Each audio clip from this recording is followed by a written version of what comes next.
Comment réussir sa vie de couple? Comment faire pour être vraiment heureux à deux?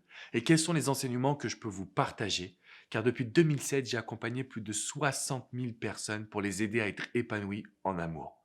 Toute cette expérience de terrain, toute cette expérience passée m'a amené à vous transmettre des règles pour vraiment réussir sa vie de couple, pour réussir à avoir du plaisir.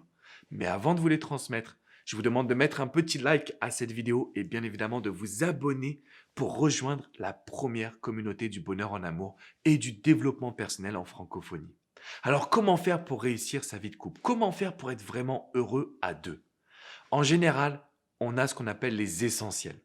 Le partage, la communication, la bienveillance, le respect.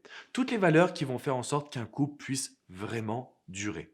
Et c'est vrai que ces essentiels sont importants, ils doivent être présents, d'accord? Ils doivent être mis en place dans votre couple parce que c'est eux qui vont vous permettre de poser les bonnes fondations. Donc pour réussir sa vie de couple, on doit avoir des fondations. Et on doit se demander quelles sont les valeurs qui sont importantes pour moi. D'ailleurs, je vous invite vraiment à répondre dans les commentaires juste en dessous. Qu'est-ce qui est important pour vous dans un couple? La première chose qu'on me dit, c'est la fidélité. Ensuite, le respect, le partage, la communication, etc., etc. Je veux que vous puissiez noter, mais vraiment tout ce qui est important pour vous. N'hésitez pas à prendre des notes, à répondre dans les commentaires. Vous allez voir que c'est là-dessus que vous allez commencer à poser les bonnes bases. Pour réussir sa vie de couple, il faut savoir ce qu'on veut. Il faut savoir ce qui est important pour nous. Donc le point numéro un, les essentiels. Le point numéro 2, et sincèrement je ne comprends pas qu'on n'en parle pas autant, ou en tout cas pas plus, parce que c'est le point qui va faire la différence entre une relation qui va durer, une relation qui va être instable et puis s'arrêter. En un mot, projet commun. Il vous faut des projets communs et constants. Parce que je sais que dans notre société, on nous a toujours dit qu'il fallait avoir un compagnon ou une compagne, la petite maison, le jardin, le chien qui court, les deux enfants, le modèle un petit peu de Walt Disney. Ok, très bien. Mais une fois qu'on a ça, qu'est-ce qui se passe? Crise de la quarantaine? Crise de la cinquantaine? Bah oui, parce que les enfants grandissent, au bout d'un moment on se dit ok, c'est quoi les autres projets? Si vous n'avez pas des projets communs, et même des projets personnels, je reviendrai là-dessus juste après, si vous n'avez pas des projets, vous n'avez pas de vision. À ce moment-là, ça va être extrêmement compliqué de réussir sa vie de couple. Parce qu'une fois qu'on a atteint les étapes, quand on a eu le modèle Walt Disney, qu'est-ce qui se passe derrière? Bah, on ne sait pas. Et c'est là où il y a des séparations, des disputes, des conflits, des crises de couple, tout ce que l'on veut éviter. Donc on va premièrement avoir les essentiels.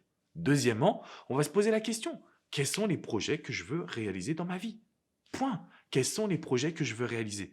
Et à partir de cet instant, oui, vous allez avoir des résultats. Oui, vous allez avoir une vie de couple qui sera beaucoup plus épanouissante.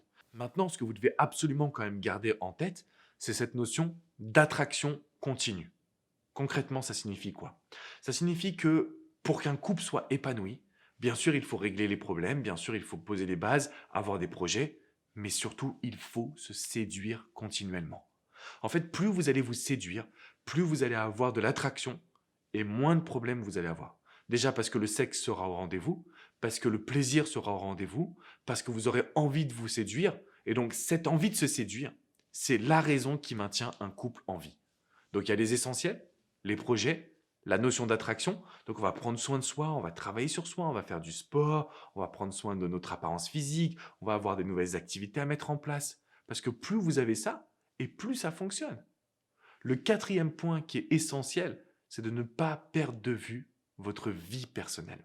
Vous devez avoir vos amis, vous devez avoir vos passions, vous devez avoir vos amis, votre famille, vous devez avoir vos activités, votre jardin, pas jardin secret, parce que je sais qu'il y a certains couples qui ne veulent pas avoir de jardin secret, peu importe, mais en fait, au moins votre jardin intime, votre vie, votre quotidien, plus vous avez votre vie personnelle, et plus votre couple va pouvoir exister. Parce que, et je le dis souvent, le couple, c'est ça. C'est une règle qui est issue de mon ouvrage qui s'intitule 35 règles pour sauver son couple. Vous avez le lien dans la description juste en dessous. C'est un ouvrage qui est hyper puissant pour vous aider à avoir une vie de couple qui soit heureuse, épanouissante, positive. La règle, c'est 1 plus 1 égale 3. C'est mon identité plus celle de ma partenaire ou de mon partenaire donne le couple. Mais si vous perdez votre vie personnelle, si vous n'avez plus votre passion, si vous n'avez plus d'entrain, si vous vous réveillez chaque matin sans avoir la conviction et la force, il n'y a rien qui va fonctionner. Donc il faut absolument qu'on travaille dessus. Pour aller plus loin, comme je vous le disais, cliquez dans la description pour découvrir cet ouvrage Il est hyper puissant. Vous pouvez également venir sur mon site alexandrecormon.com. Il y a deux, trois dossiers spéciaux exclusivement sur comment réussir sa vie de couple. Et vous pouvez réserver une séance de coaching avec coach Jenny, coach Hugo, coach Vladimir ou moi-même. Ce sont des coachings privés, confidentiels. On est là pour répondre à vos questions et bien évidemment pour pouvoir vous accompagner. Je vous dis à très bientôt les amis. Prenez bien soin de vous. Ciao, ciao!